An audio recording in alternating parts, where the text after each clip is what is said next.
There's a young man named Nolan Wells, 18 years old, from Ocean Springs, Mississippi, a wide receiver. He went out on the 4th of July with friends and he didn't come home. His family hired Ben Crump, and immediately, before anyone knew much of anything, the conversation split.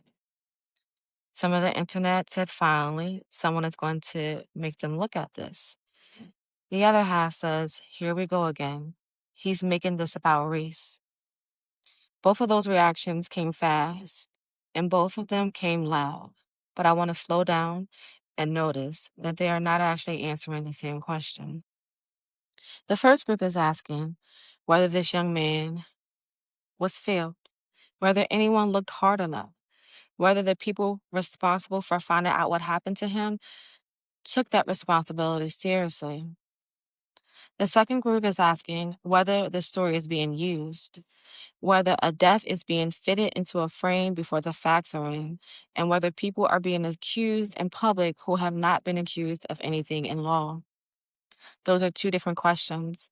Both of them are worth asking, but because nobody stopped to say which one they're on, everyone ends up shouting past each other and calling it a debate. I just want everyone to know about the Nolan Wells case is that he wasn't isolated with him and his three little friends in that photo. Like they went to a very popular island for the 4th of July where a lot of people went. Like it wasn't just him and his three little white friends. It was him and hundreds of other people. Like they got off the boat. Like it wasn't Nolan wasn't like dragged to this island saying it's gonna be so much fun. It's just gonna be us four bros and we're gonna have so much fun and we're all gonna come back home. Swear, people are making it to believe they're like posting it with the sleepover thing, but that lady was isolated with her friends. We don't know what happened. She was found dead. But the Nolan Wells case is like he went to a party where a lot of people went and he just didn't make it home. But like y'all are making it seem like his friends took him isolated somewhere and then murdered him. That didn't happen. And then now you got making up assumptions, making up lies that his friends killed him. No, Nolan left that group. He said, y'all are boring, see ya, and left with some girl. That's it. But Nolan Wells was surrounded by like hundreds of other people. Like, wasn't just him and those three dudes. It was a lot of other people there. The topic I want to talk about is the young man who was killed. And I didn't really pay attention to this case as much. The only reason I think it's getting the attention that it is getting is because the kid is black and allegedly he was killed in the presence of white people. This is the thing that bothers me the most about these scenarios. When I first saw this scenario, I saw a young man who was missing, who they found dead, which is an absolute tragedy. And I saw the fact that he was around other people who could be suspects in his death. It had nothing to do with race. I don't know why we always make it about race. Clearly, it ain't no black and white thing because the boys seem to be friends with all these white boys. Look like he probably went to a school with white kids. So there's no inherent necessity to make it about race. But when you get Benjamin Crump involved, which the family got to be paying him a crazy amount of money, for what reason? When people hear the words civil rights attorney, they hear race. And I understand why that is. That's the history of the field, and it's the reason the field exists at all. But sit with what a civil right actually is. It is the right to be treated fairly by the systems that govern you. It is the right to have your case looked at with the same seriousness as anyone else's case. It is the right to know what happened to your child. That is not a black right. That is a human right. It simply happens that in this country, the people who had to fight hardest to get it were black, and so the language got attached to them. The underlying request in this case is not a race demand, it's a transparency demand. Show the autopsy, show the witness statements, explain the timeline, answer the questions the family have. Which one of those would you not want made if it was your child? I grew up around very affluent white people, The ones who go to private schools, who have the boats, who have the vacation homes, whose parents have titles, whose networks have titles, whose families can make one call and make situations disappear. By and large, I would say 99% of Black people are not sending their children into those situations unaware. His family had the talk with them. Of course, they had the talk with them. They probably constantly had the talk with him because that's what happens when you grow up in these situations. And I know this because my family had the talk with me. It was a constant thing. In the car, on the way to school, you know, my parents always being like, you need to remember these people are not your friends. You need to remember when push comes to shove that they will throw you under the bus. You need to remember to call me. I need to see, I need to know names. I need to know parents' names. I need to meet the parents. I was not, and by and large, the majority of Black children that grow up in those spaces are not sent in blindly by their Black parents to be fed to the wolves. It's just not happening. It's always there, that little voice in the back of your head saying you always have to remember who you are. He was a teenager. They want to be included. They want to go to the parties. They want to have friend groups, right? Like, I know for me, I had my Black friend group and I had a white friend group. You're a kid, you want to do stupid, regular, ass teenage shit without constantly having to think about your own racial survival. And it's so lonely and isolating because you grow up knowing that you're different. You grow up knowing that you have to have your head on a swivel 24/7. That people may like you, you may have white friends, but you're also a spectacle to these people. You know it in the way that they interact with you. You know it in the way that their families interact with you, right? And when push comes to shove, unfortunately, and I think this is why the Nolan situation is like been really hurting me, is like when you are a teenager, when you're a child, you get to a point where you start distancing yourself from your white friend group because you feel the pain and the burn of your reality as a Black person, right? That regardless of the vetting, regardless of how long you've known this person, regardless of the fact that you felt safe around them, they were not safe people. And it, unfortunately, in this situation, it was to the extreme where he lost his life. And to know that, all Black people know this, right? But to experience it as a child is devastating. It is absolutely devastating. So when I see people see that one picture of Nolan and his family and people rushing to jump to conclusions that his Black family did not prepare him for the realities of the world that he occupies, I think that is so cruel and mean. I really do. There's just this idea that if you are a Black person who grew up in white environments, that you and your family are people that only identify with white people. And that is usually, again, 99% of the time, that is not the case. It's not. And I understand it, right? That these people are not your friends. You shouldn't be hanging out with them. But in reality, well, yes, but in reality, what does that look like? What does that look like for that child in that situation? You don't get to have a normal childhood. You don't get to go to the birthday parties. You don't get to have friends that aren't Black. You don't get to go on the boat. You don't get to trust anybody outside of your family and people that look exactly like you. All of this goes back to respectability politics. Because on one hand, I'm seeing a lot of people talking about Young Miami, NDRE, and how NDRE is performing respectability politics and how one Black woman's actions does not represent the rest of us. The other side of respectability politics is trying to separate yourself from Black pain that is scary. Because it's easy to say, that would never be me, that would never be my child, my parents would never put me in that situation, I was never gonna be that stupid. It's a lot harder to sit there and like fully realize that there is nothing that you can do. You can do everything right and still wind up in that situation. I think that's what's hurting me so bad, right? Is all of this, is that this young man is being turned into a lesson before his family even has time to grieve, and we know the extent of what happened.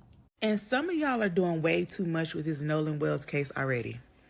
Y'all then went from we want to find him to attacking him and his family during a time like this. Like, it's just, I don't like it. It's tragic. This was a child going to celebrate the 4th of July. He's no longer here. There needs to be like a grace period of when all these like nasty narratives come out. Like, y'all don't give the family time to do nothing. Like, y'all are attacking the parents and all this, and it's sad to witness. Like, let the facts of the case come out first. Nobody knows anything yet. And then when the facts of the case come out, then go from there. But hopping on here and saying all this nasty stuff about him and his family already is crazy. The only thing that I think of when I see a case like his, or even like that case of where, or that scenario where that white family was paddleboarding and they heard those kids and they seen a black boy that was trying to get across the river. His friends had gave him a life jacket that was too little and they weren't going to get him. And he had no way to cross the river and they had to help him across, and his friends so happened to be white. In a case like Nolan Wells, in a case like that, the only thing that I would say is to teach your child to have high racial self-esteem. You have to start that from little bitty. You have to make sure that they see how great it is to be a black person, that when they go out into this world, yes, people will say all these nasty things about black people, even some black people, but they have to have high racial self-esteem. It's the only way to combat a black child feeling comfortable in spaces that are not black, right? Because you see it all the time where a lot of black people will look at things through a white supremacist gaze. For instance, I seen a video on here not too long ago where a woman was talking about, I've been to so many white weddings. I've been to so many white weddings and black women aren't getting married. Girl, what are you talking about? You're looking at things through a white gaze. It's the same thing like people will say, oh, black people don't work out, but white people can work out. It's those people that have a low racial self-esteem. They're having kids and their kids grow up with no kind of racial self-esteem about themselves, and they look at themselves as less than. And so they want to fit in those groups because they see those groups, and not just white, but other races too. They see other races as better than they are. And you have to start with them early. Having a high racial self-esteem is not to say that they can't have friends of other races, because I see people saying that too. But there should never be a time where when they're going off to remote areas, on water, on vacations, all these things where they're the only one and they feel okay, like they feel good, you know? Teach your children, and if you have a problem, you teach yourself too, to have a high racial self-esteem. Stop looking at things through other races' gaze. You're not another race. You're black. You're always going to be black. And black is beautiful. Black is good. Black is a great thing to be. You need to stop looking at things through other races' gaze of black people. And until you do that, we're always going to have these issues, right? Where our children, our babies, don't see value in being friends with one another and being in groups with one another. It's important. Just like even just going off to college, not even high school. You know, a lot of us, even me, I went to a PWI, baby. That was the worst thing I could have did. I should have went to HBCU. You understand what I'm saying? Where you have, it's sometimes where you even have people that look down on just organizations for us because people have a low racial self-esteem. That's the only opinion that I have of all of this. That's the only thing that I could take away, and I see just as a chronic issue with the black community is when it comes to our racial self-esteem. We have to do better with that, starting with the adults and the adults that have these kids. Fix your racial self-esteem, build it in your child, so that they don't look at other races as better than them. That black is enough. Black is great. We are excellent all on our own. We are the benchmark of our own selves. We don't have to look outside of any other race to say, that's what I should be doing. That's what I should be. That's better than me. Like, it's just, and I'm not saying that in these cases, these kids did that, but there's a lot of black people that are okay being the only one in the group. And I think you only get there when you have low racial self-esteem. A moment that you thought that if something went down, if your son needed these friends, that the loyalty would be questionable because he was the only black person in this circle that he was in this day. This is a CNN interview with Nolan Well's family. If y'all want to see the whole entire interview, go to CNN, okay? I need y'all to pay attention to what Nolan Well's mom says in this interview. Do not just listen to respond. I'm going to keep telling y'all that. Listen to what this woman says. This is the thing. Regardless of the color of anyone's skin, your hope is that the people your children call friends will be there. Like, that is any parent's hope, right? What is your volume up? Did y'all hear what Christine said? It's not about their skin color. She never once thought that her son was unsafe because he was around nothing but white boys. She looked at those boys as her son's friend, just like Nolan Wells looked at them as his friends. I'm going to need y'all to stay out of my comments constantly saying that this family is putting this as a race thing. And nan time, just like in my first video, y'all wanted to swear it was about race. I never said nothing about race. This woman has not said anything about race. What she is saying and what I was saying, this is the mother of the child that was lost. This is the father of the child that was lost. Listen to these people and stop just getting comments saying, dense and out of these world. Like, y'all are saying stuff that just don't even make sense. This family don't care about their skin color. They care about the what ifs. They care about what happened to their son. They want answers. That's it. Nobody cares about the skin color. They care because their son left with friends and did not return with those friends. That is the big fucking problem. do you make of the explanation that it was because of a pump malfunction that they left? I would not leave anyone else's child on an island. I would not leave anyone else's child stranded. You can give all the excuses you want, but you do not leave someone else's child anywhere. So again, it wasn't about those kids' skin. It's the simple fact that their child left with them and did not return with them, and now their child went missing and then came up deceased. That is the big fucking problem. So y'all, in my comments, stop making it about race and just make it what it is. He left with friends and he did not return with those friends. They gave them a runaround about the keys. They didn't come and give them the phone. They kept the phone. They had to track it to go get it. It's the simple fact that their child did not come home and he will never come home, and they want fucking answers, as they should get it. Just like she said at the beginning of the interview, any child should have this same respect. Any kid who goes missing, those parents should get answers. Those people's families deserve freaking answers of what happened to their child. I would not be able to sleep at night. I mean, I can't right now, definitely we can't, but I definitely would not be able to, knowing that I didn't do everything as his mother to ensure that I knew what happened to him. And that's all we're asking for, is we're asking for answers. I pray the Wells family gets justice and answers immediately because they deserve it.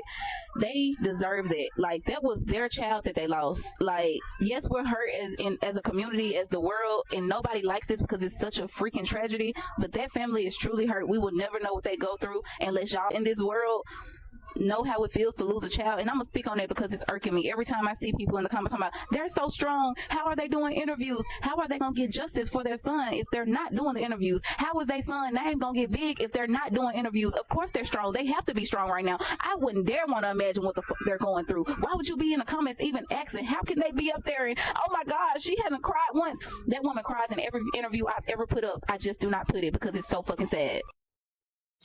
But notice something before we go any further.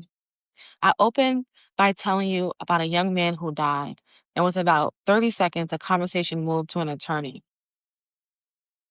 Ben Crump is the name attached to this case that get loud. That's the role.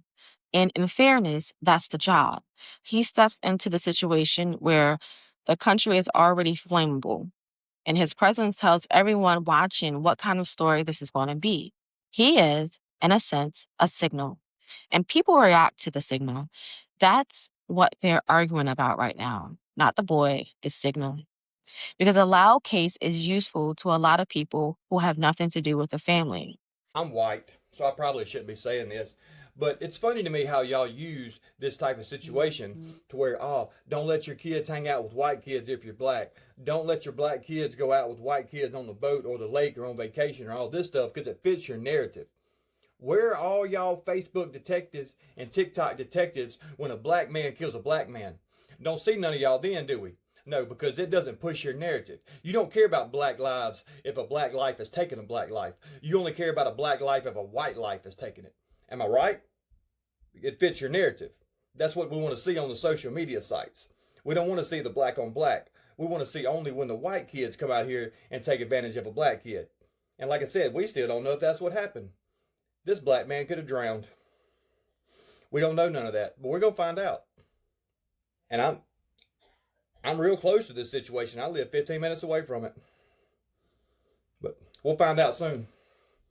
But make sure you pick your narratives wisely. This video is for white people. When Gabby Petito went missing and her ex-boyfriend had no idea where she was and then eventually was nowhere to be found himself, everybody understood that that was suspicious, because anytime somebody goes missing after being with specific people and then they suddenly have no idea what happened and that person who is left behind ends up dead, that is wildly suspicious. In Gabby Petito's case, she was a young woman alone with a man. Dangerous. In Nolan Xavier Wells' case, he was a black teenager out with all white friends. Now, a lot of you, when you hear that, get immediately defensive, angry, and that is what you're reacting to. Regardless of what actually happened to Nolan Xavier Wells, there is racism at the heart of this story, no matter what, because those white boys left their friend, and instead of trying to get answers for his family, are lawyering up and becoming silent. That alone, without any knowledge of what actually happened to Nolan Xavier Wells, says a lot about the character of the people who left him behind.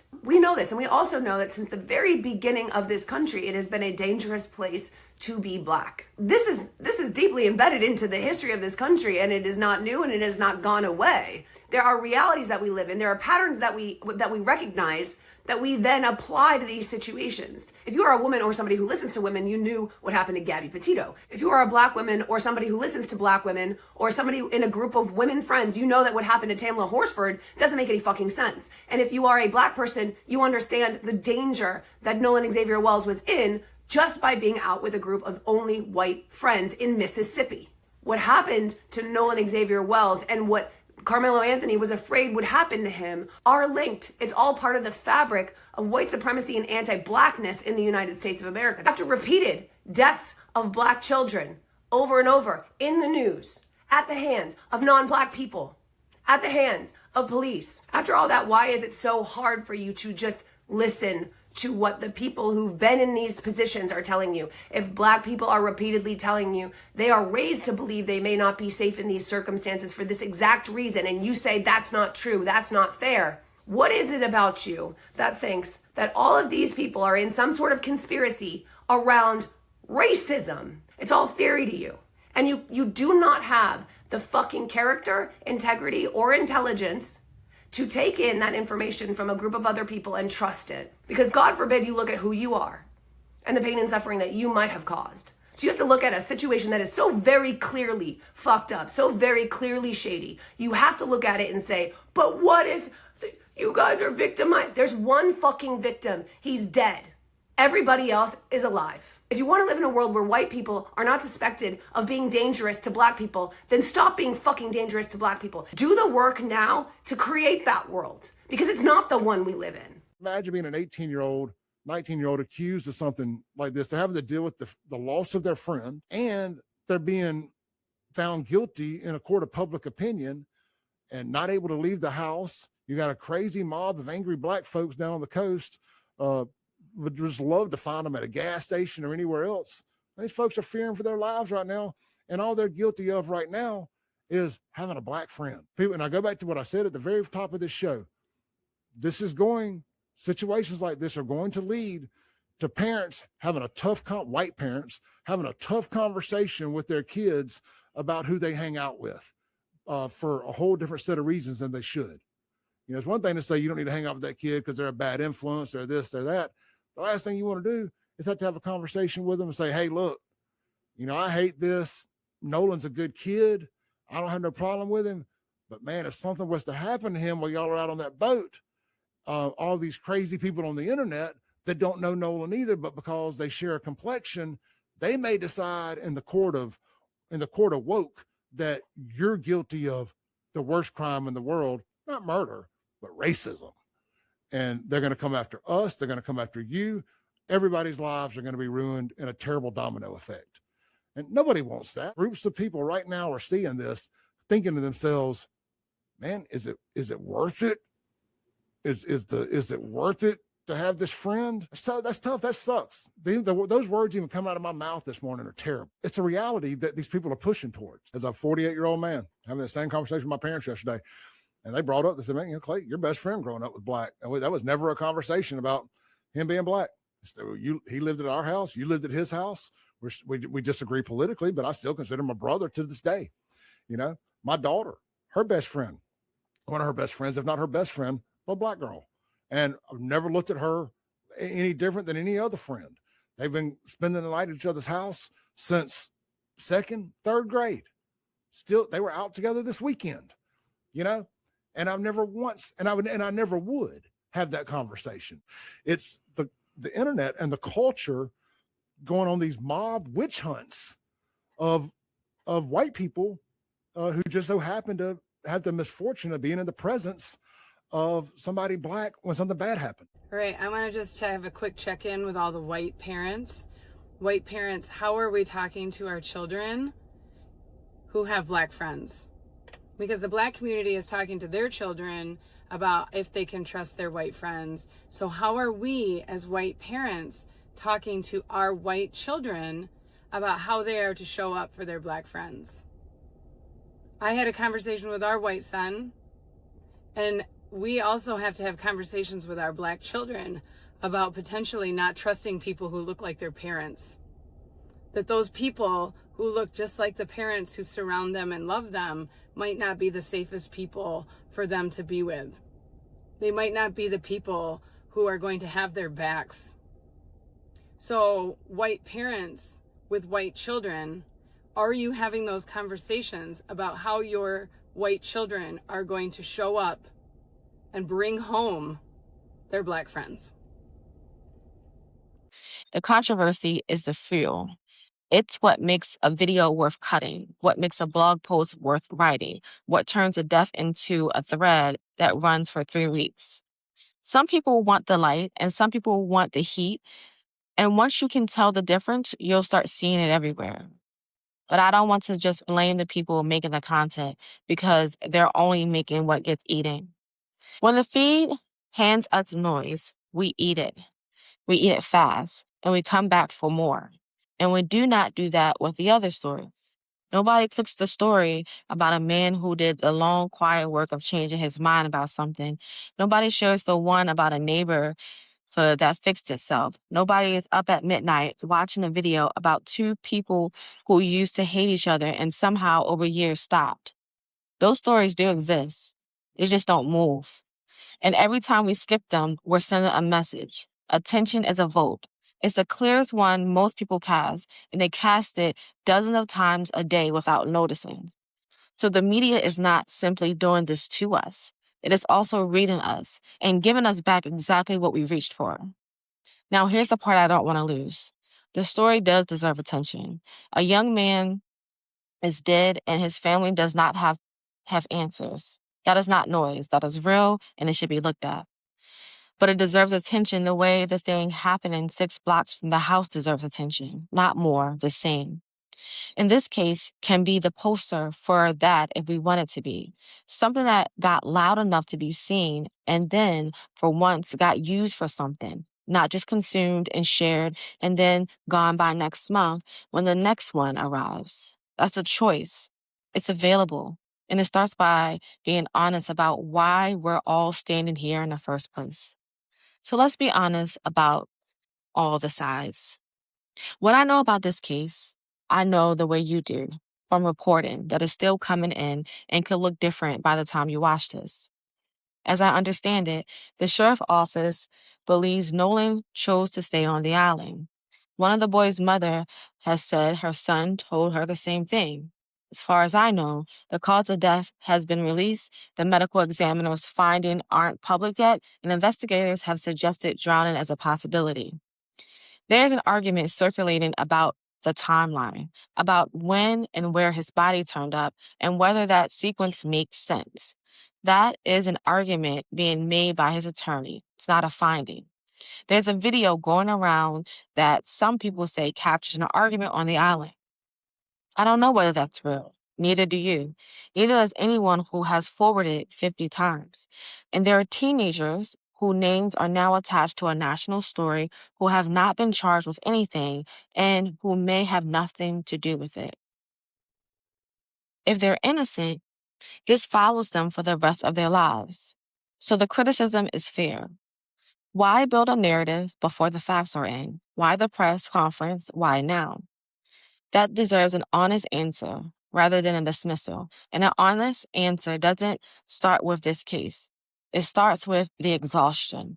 So do y'all think it's weird that one of Nolan Well's best friends has not even been interviewed? And when TMZ reached out to him, he specifically said that he did not think it had anything to do with race. That where he lives and where he comes from, it's not unusual for black and white people to be together, just like Nolan was with 3 white guys on the boat. Also, the judge said the only reason that she took her Facebook page down, or her social media down, is because she wanted the investigation to be focused on Nolan Wells, his disappearance, and his family, and not draw attention to her because she's a judge that had nothing to do with it, nor did her son. But I find it interesting that everybody's screaming race. This guy has hung around with these white people for a long time. They have been friends forever. And they're bringing up an altercation that apparently, even according to the guy that they've not interviewed yet, that it wasn't him in the argument. It wasn't Nolan in the argument. It was another group of people. It was a guy that was unruly, that they were trying to get off the boat and send him home because he was out of sorts, and it wasn't Nolan. So I'm curious as to why.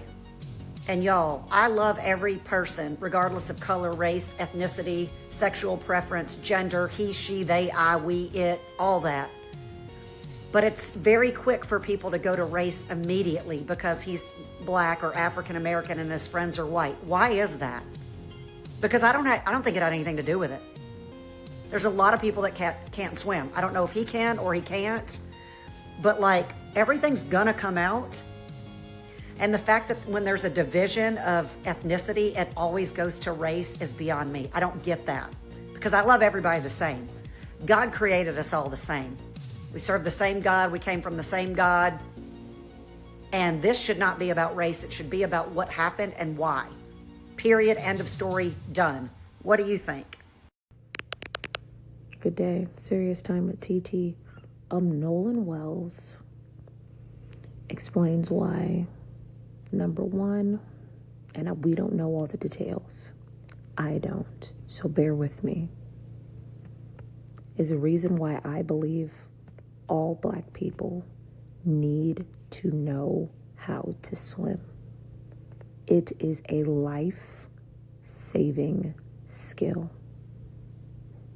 I don't know the nature of what happened, but what I do know is that you gotta know how to swim well enough to save yourself. Moreover, it explains why most black mothers, not one, but everyone's kids or my kids, we're communal people, are apprehensive when our kids go out in groups where there's not much diversity. Because for whatever reason, they can always make it out, but everyone can't make it back in, specifically our children. Fervently praying for that mother and that family because it's like, not again. Like again. I'm tired of seeing people on here use Nolan Wells to push their narrative saying, oh, this is why you shouldn't let your kids hang out with white kids. This is why you shouldn't hang out with white people in general. Because if you really cared about black people dying, you would acknowledge the fact that black people die at the hands of other black people significantly more than they die at the hands of white people. But you're never going to hear them acknowledge it because it doesn't help push their narrative.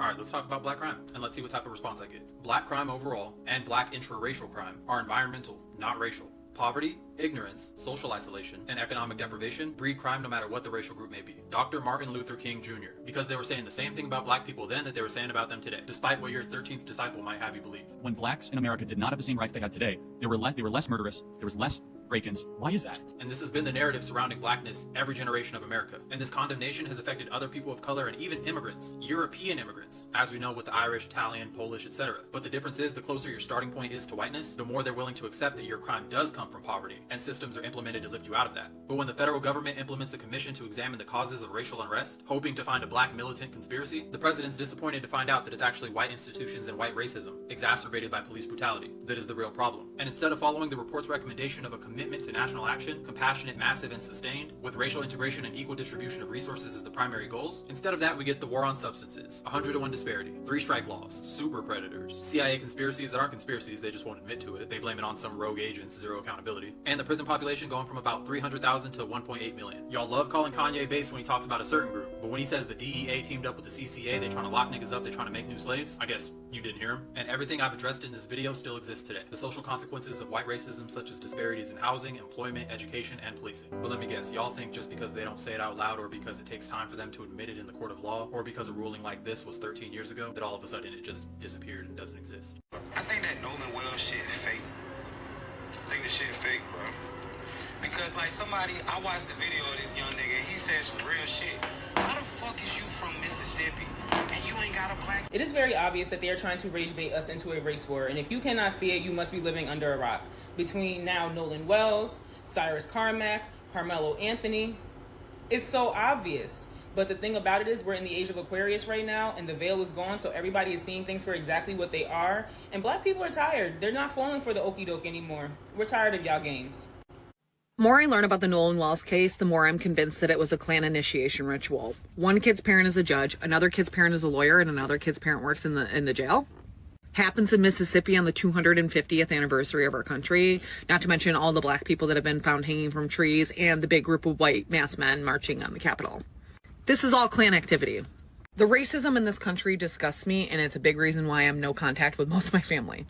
I don't talk about it on here, but I have a black brother, and my mother raised him to believe that racism isn't real. I pretty much started fighting with my family and going no contact with them when Kyle Kaepernick took a knee, because that's when all of them started feeling comfortable in their racist skin. Racism still exists. Racism is not going anywhere.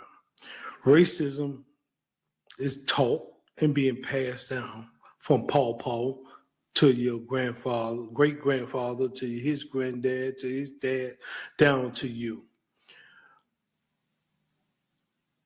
People can sit here and talk about, well, I ain't never had a racist experience. We all, especially Negroes, have had that racist experience, indirectly or directly.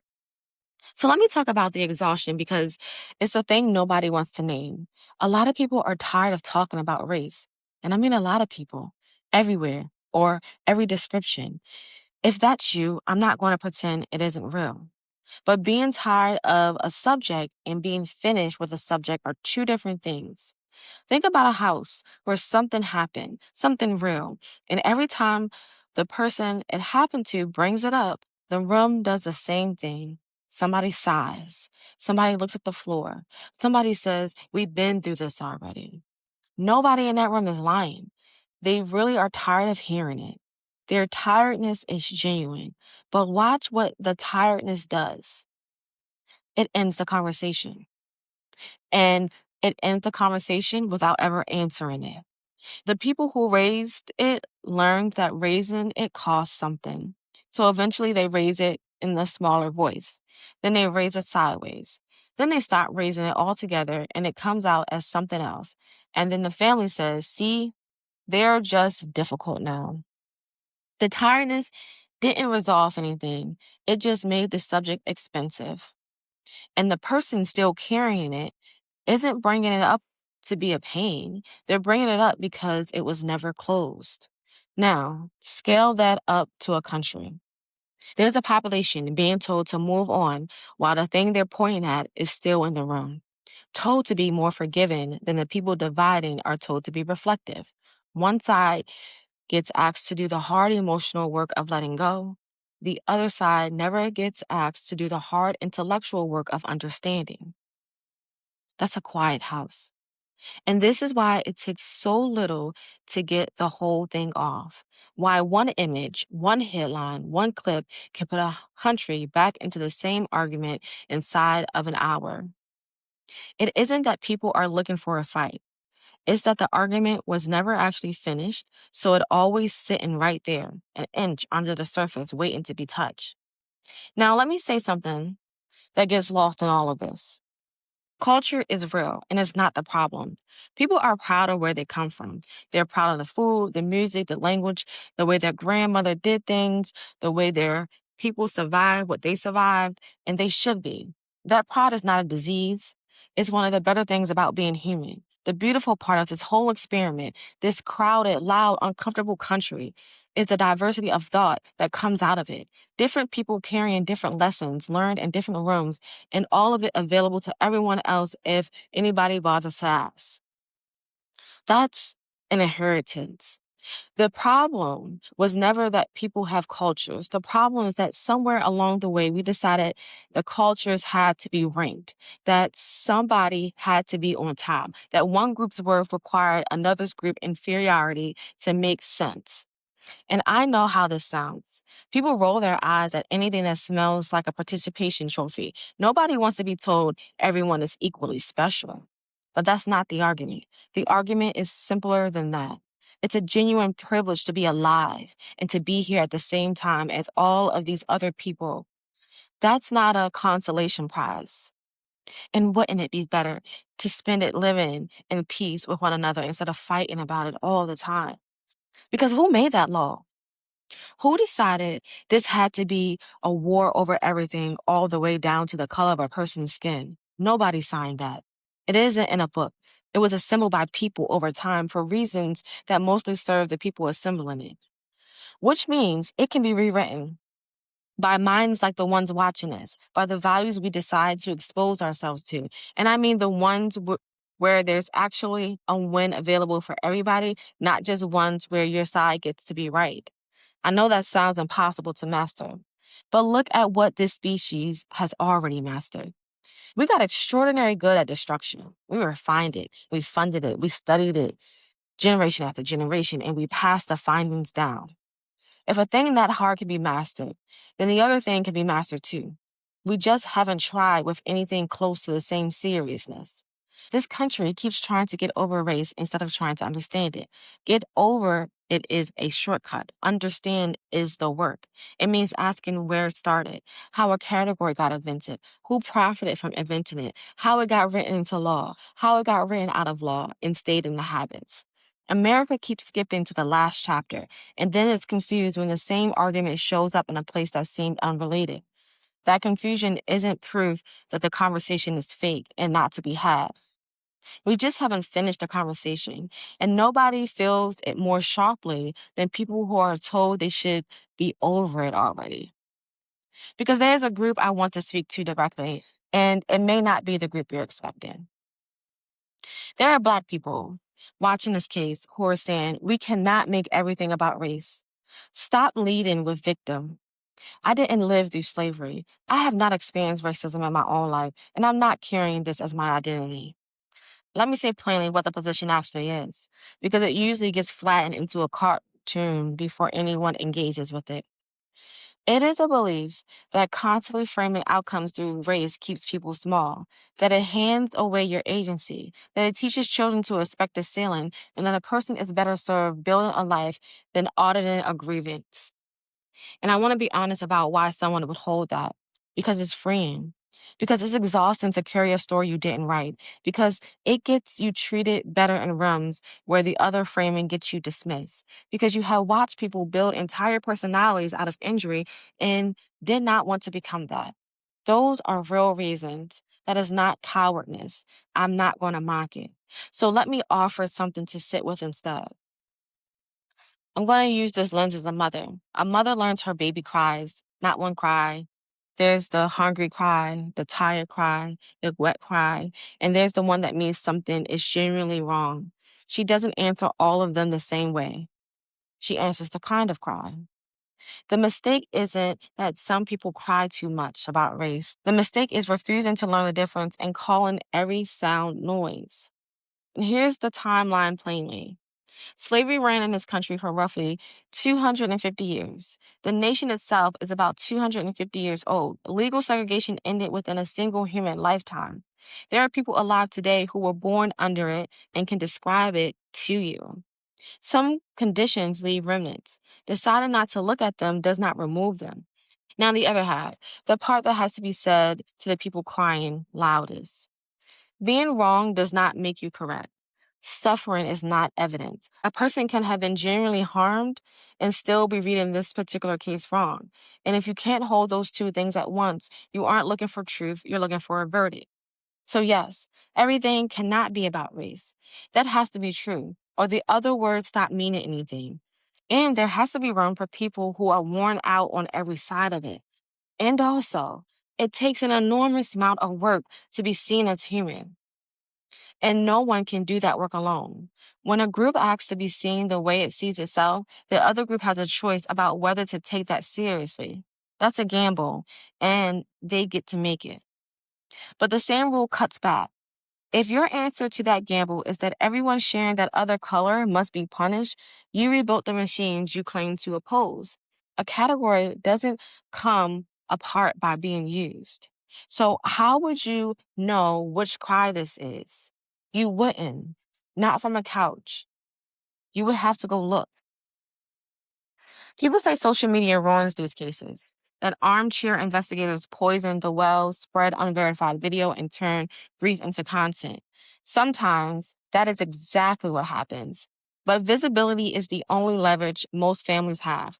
Most people who lose someone under unclear circumstances get a detective carrying 40 other cases, a phone that stops getting returned, and a file that goes quiet. So instead of telling you what to think about it, I want to give you an assignment. Go find out for yourself. Not the famous cases, not nationally, your state, your country, where you actually live. Have there been cases where race turned out to be a factor in how a death got investigated? Documented. How often did it run in one direction versus the other? Look at the record and count. Don't make any guesses or assumptions. What made those cases move? Who pushed? And what was different about the ones that never moved at all? And then the question that changes everything is, how many were never counted? Because absence of evidence is not evidence of absence. A closed case is not the same thing as a solved case. A file that says nothing to see here is not proof there was nothing to see. Sometimes it is proof nobody looked. There are names from history that got attention, a movement, a march, a law. But how many did not?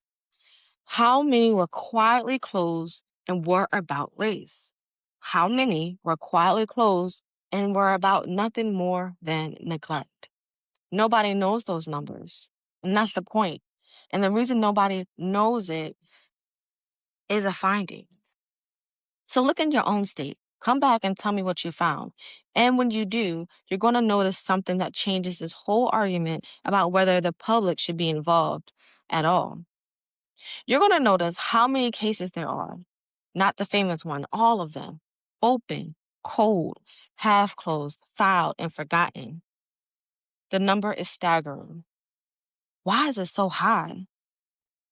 Because the people carrying that weight, the detectives, the medical examiners, the departments are not a special class of human being. They are not more perspective than you. They are not more honest than you. They are people who took a role and we hope they take it seriously. And most of them probably do. But nobody knows the heart of every man. People have barely examined their own heart. And the job is impossible in a way that gets overlooked. They are not solving a puzzle. They are cleaning up after the decisions of other humans, people who had a role and didn't take it, people who lied or covered or looked away. That's actual work. So when a crowd starts asking questions, that isn't interference by default. That's more eyes on a problem with more angles than any one person can hold. Someone watching from 1,000 miles away might see the thing the person inside the file can't see. precisely because they're inside of it. That's what a blind spot is. It isn't stupidity, they're just too close. But that only works if the crowd is actually investigating.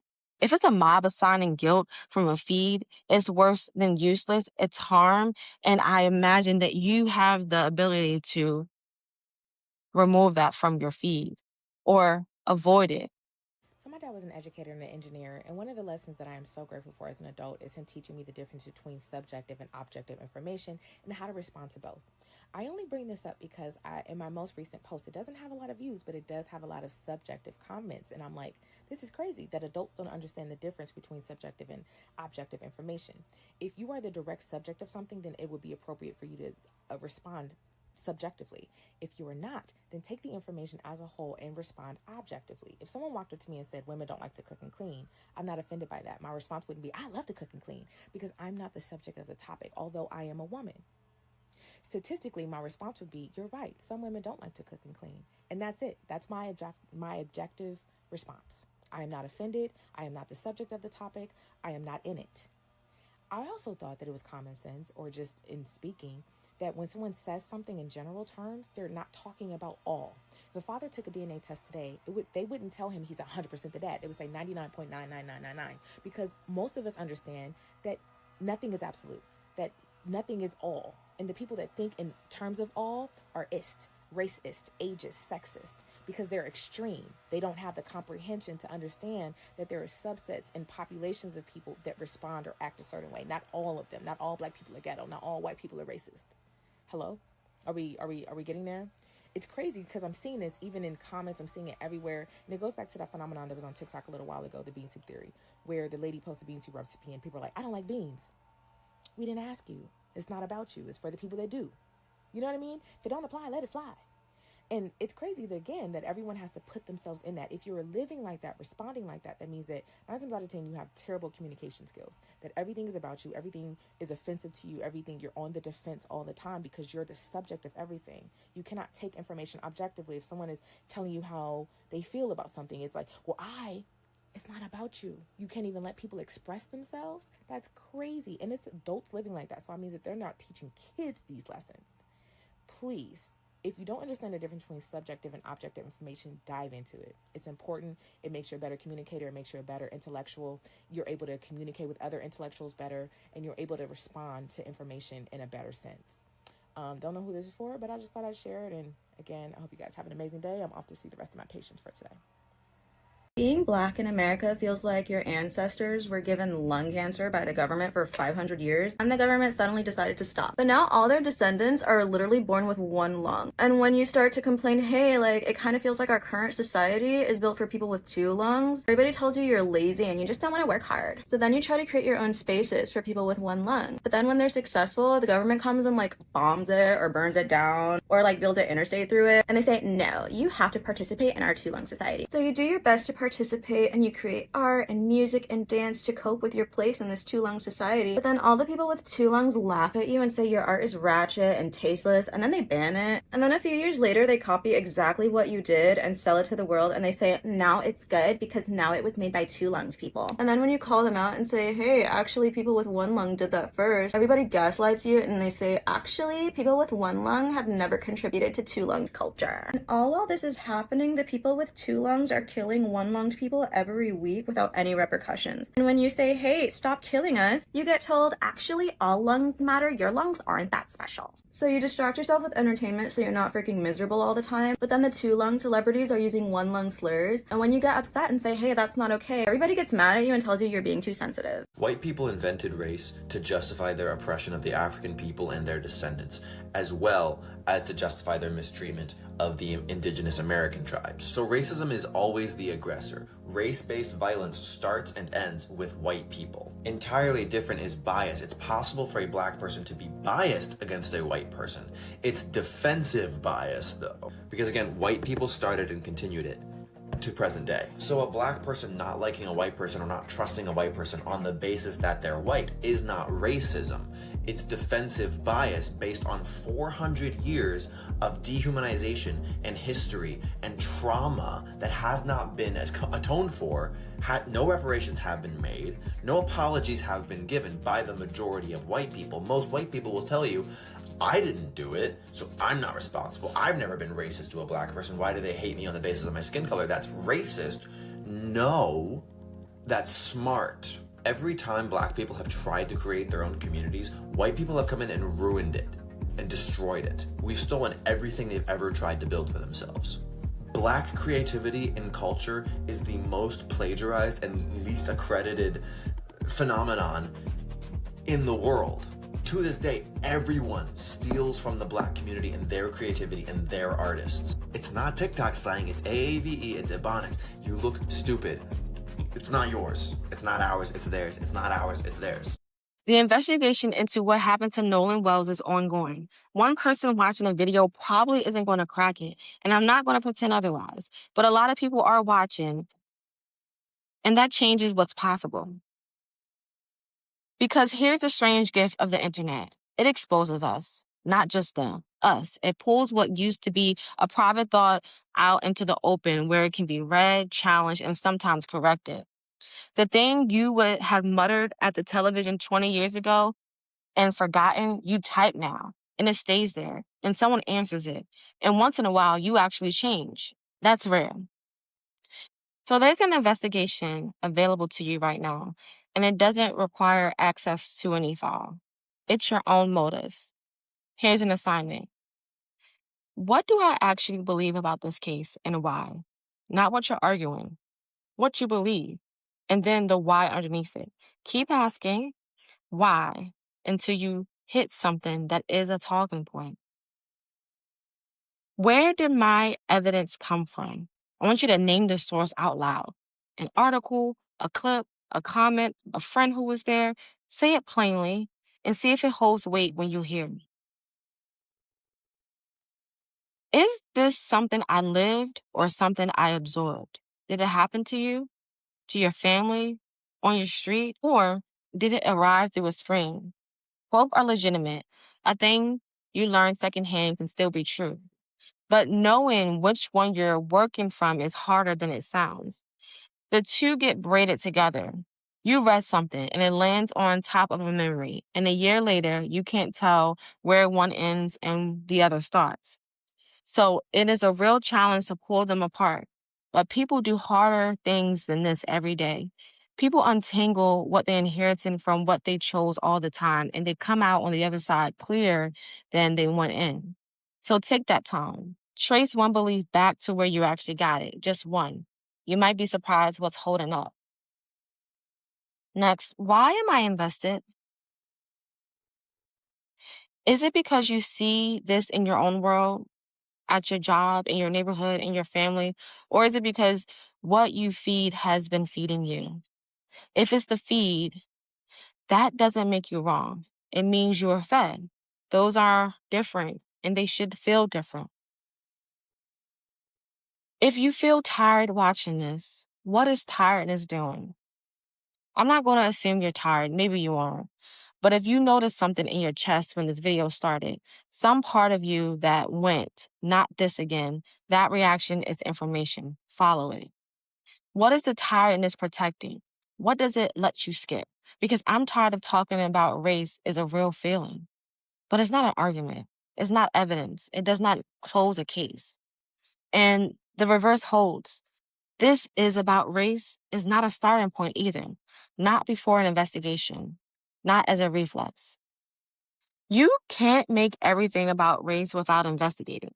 And you can't make nothing about race because you're worn out. Both are the same move. A person deciding early so they don't have to look. It takes work to care. It takes work to get past the mind that already is closed. Nobody drifts into that. And once you've done that work on yourself, something changes about the thing you thought this was all about. Because it might not be race at all. It might be under-resourced department, a body of water, a hard case, an easy conclusion, a family that would have been moved past no matter what they looked like. This is still a failure. This is a civil rights failure because the right in question is the right to a thorough investigation. If you didn't get one, it doesn't matter whether the cause was malice or indifference. You still didn't get one. You don't have to believe there was a conspiracy to believe the family deserves answers. There are two separate claims. Reject the first one entirely, and the second one still stands.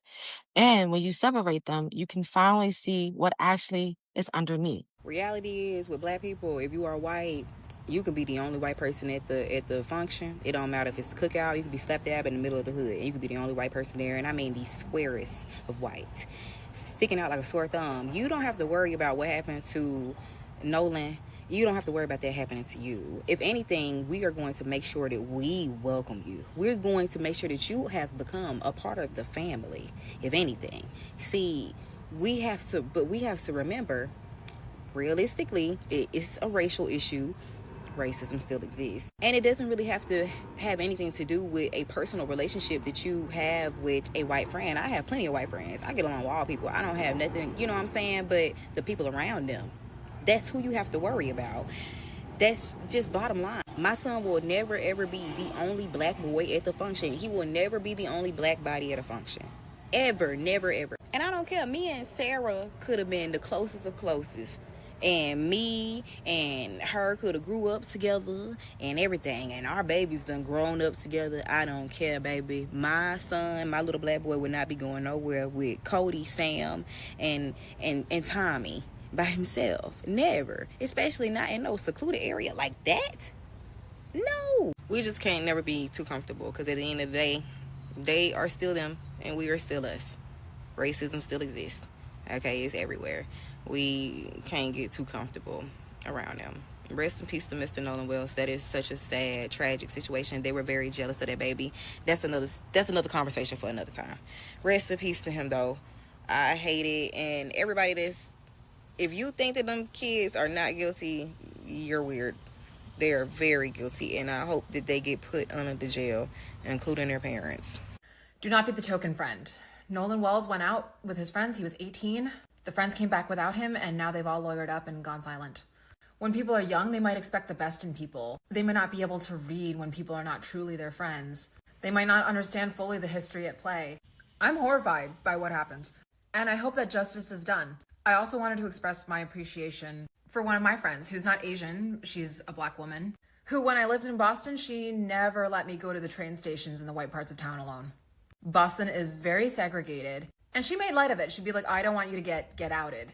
Because I didn't even really understand like what parts were white, because I hadn't gone to a lot of the outer neighborhoods. But she would drop me off at the tracks. She'd make sure that a train was coming, and only then would she leave. Asians, we should be doing this for all our people of color friends, especially our black friends in this time.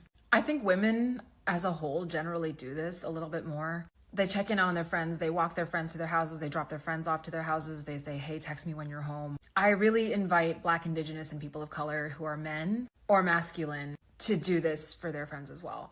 I saw Nolan Wells' death. I saw the supremacists gather in huge crowds, and some unfortunate Black people and people of color got sandwiched in between them on the train and stuff.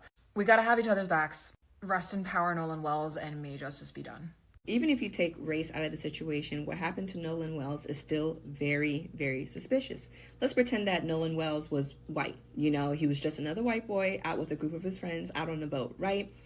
So your friend goes missing, and somehow, some way, all of you all end up with his phone, and you leave where he was last seen. You don't call and ask for help. No one stays and waits for him. The authorities aren't there. You all aren't being like frantic and searching for him. He just goes missing, and then you all go home, lawyer up, and delete all your social media. Even in a perfect world, even if you take race out of it, it's suspicious. And it's enough to draw eyebrows and concerns. And then you add race back into it, and then you put the setting of Mississippi into it, and then you add the setting of all of their parents being very powerful people. You know. Strip the color out and look at what's left. Liars come in every color. Manipulators come in every color. Cowards come in every color. People who harm children and people who cover for them come in every color. So do the people who protect, who tell the truth when it costs them, who refuses to look away. The categories that actually predict how a person behaves are not the ones written on skin, which exposes how silly the whole construction is. And it's silly. It was invented. There's no scientific floor under it, but it's here. It got built. And a thing that got built has to be taken apart. And it does not come apart by pretending it was never assembled. So where does this taking apart actually happen? Not in Washington, not in a courtroom in Mississippi. It happens in small ones, the cases with no attorney, no press conference, and no name, because you are running cases every day. Every time you decide who someone is before they speak, every time you use a standard as color to decide what a person gets from you, every time you neglect someone quietly and tell yourself it was nothing, those are cases. They just don't have files. There's real work available in those. And refusing to slap an assumption on a person and noticing when you already decided and treating the human in front of you like a human before they've proven they earn it. That isn't a small thing dressed up as a big one. That's where the construction actually lives. It lives in habits, and habits are the only part of this that any single person controls. Because the big cases come along and everybody roars. But there are so many quiet ones, cases where the outcome is decided not by a jury and not by evidence, but by what kind of humans got supported, what kind of mindsets got fed, and which values people say they don't want and then hand right back. Blind spots can be weapons or they can be mirrors. That's a choice. It gets made daily. Why are people in an uproar? And what is it actually driving? Why am I tired of hearing this? And what is the tiredness protecting? Where does race actually divide in reality, not in theory? And what am I doing that widens the gap or closes it?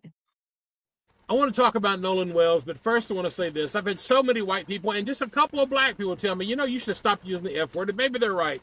Okay, and so I've listened. And from now on, I say what the fuck I want. I say fuck that shit. Anyhow, listen. Especially when we need to talk about Nolan Wells, right? An 18-year-old black kid dead after going out with his white friends out on Horn Island in Mississippi. Mysteriously dead. And guess what? The white deflection machine is already working overtime. What's today's white script? You already know it by heart. I'm so sick and tired of seeing black people on social media crying foul over Nolan Wells. It's exhausting. Every single time a tragedy happens, black folks immediately jump online, pointing fingers, claiming it's a cover-up and dragging these white teenagers through the mud.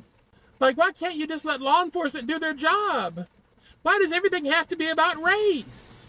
I'm not here to feed you comfort, white folks. I'm here to tell you the fucking truth. You know why? Because I'm a motherfucking truth teller. That's what the fuck I do. And what do the white kids and their families do? They instantly lock down their social media, scrub their accounts, go private, and lawyer the fuck up before the search boats even get out of the fucking water. Black social media is screaming because they see the glaring, suspicious reality. They're treating them like suspects because they look like fucking suspects. But white people, our default pathological setting clicks right in. I'll give them the benefit of the doubt. They're just good kids from good families. Automatic, unearned fucking innocence. Why is that dynamic? Why do we live in two completely different parallel worlds in the exact same damn country? You want to know absolutely the hardest truth about black people? Black people know white folks better than we know our fucking selves, and they always have. White people don't know shit about ourselves because we are fundamentally, hopelessly deluded. We are completely intoxicated by the myth of white supremacy. We are sick with this generational, narcissistic illusion that we sit on top of some kind of cosmic hierarchy and that black people are born beneath us. We have this toxic insulation, this pathetic luxury of ignorance that allows us to stay safely tucked into a white fantasy world, protecting our fragile-ass comfort like it's holy scripture. Black people don't get the luxury of being delusional. They can't afford to play make-believe. They are locked into reality because their survival fucking depends on it. So when black folks tell you that those white kids on the boat probably murdered Nolan Wells or that they are very suspect, fucking believe them. 9 out of 10 times, black people are dead right about white folks and our goddamn racist bullshit. You want to know why? Because underneath all the polite smiles, the manicured lawns, the American flags, the fake-ass corporate diversity statements, we are a bunch of goddamn motherfucking racists. That's a flat-out historical systemic fact. And if we're not spewing racism, we're actively supporting it by denying it or ignoring it and avoiding it. And the absolute sickest, most cowardly part of our culture, most white people don't give a solitary fuck about actual systemic racism. They care infinitely more about being called a racist than they do about the actual body count of racism itself. They want the clean reputation without doing a single goddamn bit of cleanup. That's exactly how diseased we are as a people. Why does everything have to be about race in America? Because every fucking thing in America is about race. Because white people made it that fucking way. And if that makes you uncomfortable, good. Because uncomfortable is the only way you'll ever get into fucking reality. A mother is burying her son, and we're still coddling the suspects. We are drowning in our own fake-ass innocence. Let that set in your comfort until it fucking burns.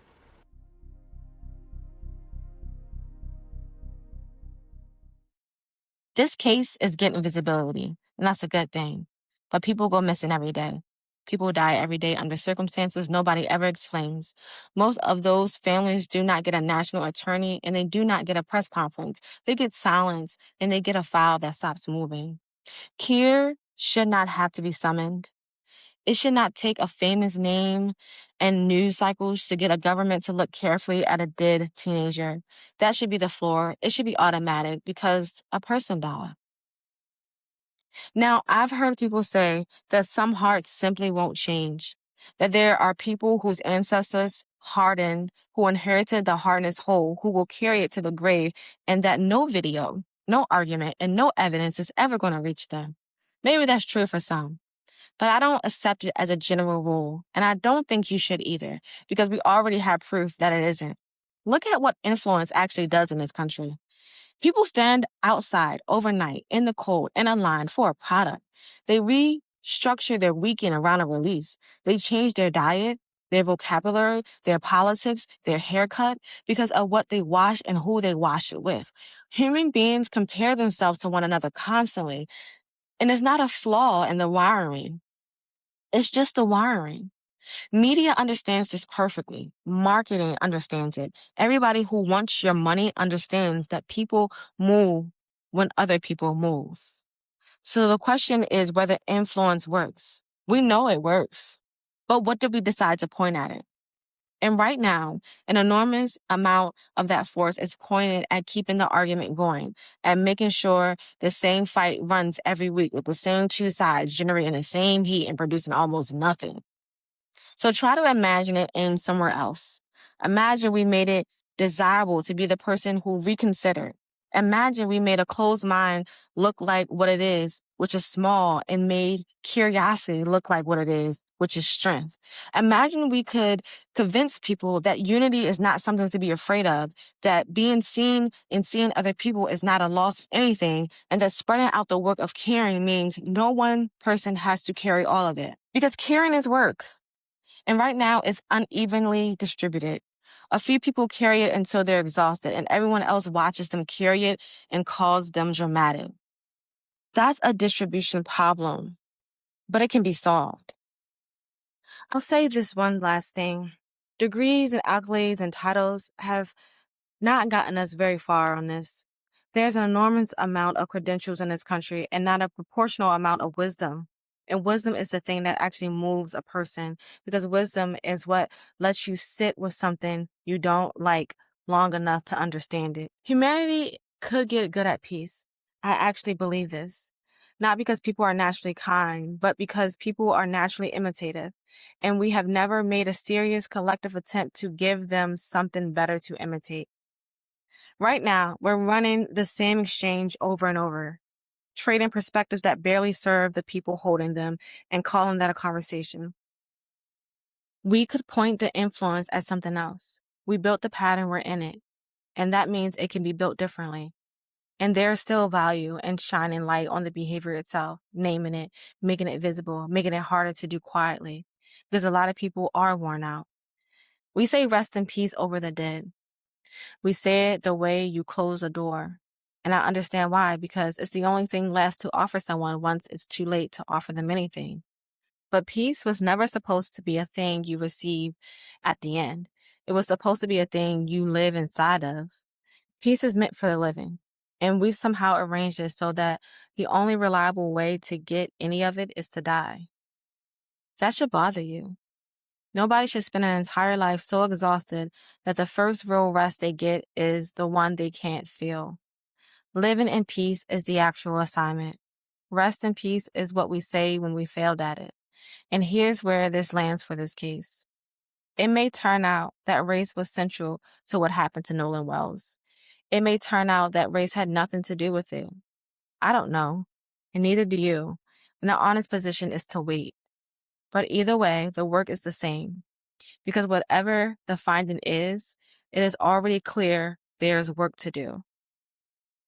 That's not a conclusion about the evidence. It's a conclusion about us. And if you found yourself caring about any other people in this story, hold on to that.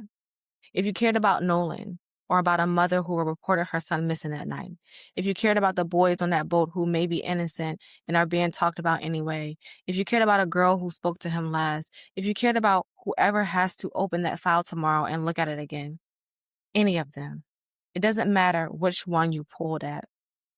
Don't let it stop at that story. The interest is a small, live thing, and it will die by Thursday if you let it. And then you'll go find another one. That's the pattern, and everybody's running it.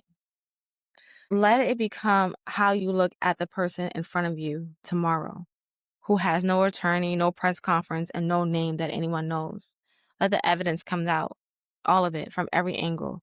Let it speak for itself. The unforgivable outcome is not that the answer turns out to be something none of us expected. The unforgivable outcome is that nobody ever finds out because nobody cared enough to check.